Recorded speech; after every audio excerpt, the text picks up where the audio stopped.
आप सभी का इस वीडियो में स्वागत है।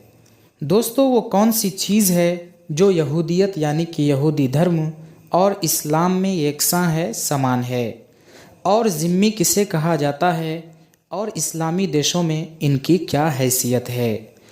इन सारे सवालों के जवाब इस वीडियो के माध्यम से आपको बताने वाला हूँ।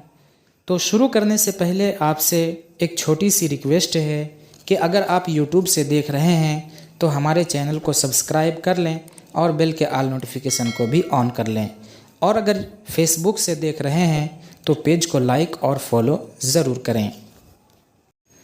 दोस्तों, इस्लाम मज़हब और यहूदियत के दरमियान खुसूसी और करीबी रिश्ता है। दोनों मज़हब एक ही पूर्वज यानी कि हज़रत इब्राहीम अलैहिस्सलातु वस्सलाम से शुरू हुए हैं, इसलिए ये दोनों मज़हब इब्राहीमी मज़हब में शुमार होते हैं। दोनों ही मज़हब अक़ीदा तौहीद पर ईमान रखते हैं, यानी एक अल्लाह पर ईमान रखते हैं। मुसलमान भी एक अल्लाह पर ईमान रखते हैं और यहूदी भी। यहूदियों का मुसलमानों से 7वीं सदी ईस्वी में जज़ीरा नुमाए अरब में आगाज़ इस्लाम से ताल्लुक़ है, और इस्लाम और यहूदियत के बहुत से बुनियादी अक़ायद और क़वानीन मुश्तरक यानी कि मिलते जुलते हैं। मुस्लिम संस्कृति ने मुस्लिम क्षेत्र में रहने वाले यहूदियों पर गहरा असर छोड़ा है।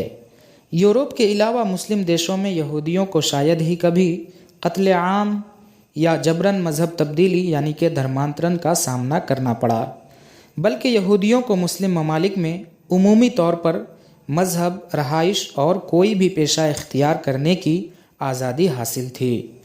दोस्तों, मुस्लिम ममालिक में रहने वाले यहूदियों और गैर मुस्लिमों को ज़िम्मी कहा जाता था, ज़िम्मी शुमार किया जाता था। ज़िम्मियों को अपने मज़हब पर अमल करने और अपने अंदरूनी मामलात अपनी मर्ज़ी के मुताबिक तय करने की मुकम्मल आज़ादी हासिल थी, मगर उन पर कुछ पाबंदियां भी थी जो मुसलमानों पर नहीं लगाई जाती थी। जैसे यहूदियों पर जिज़िया लागू होता था, जो एक मुतय्यना टैक्स के तौर पर हुआ करता था और हर बालिग गैर मुस्लिम मर्द से उसूला जाता था।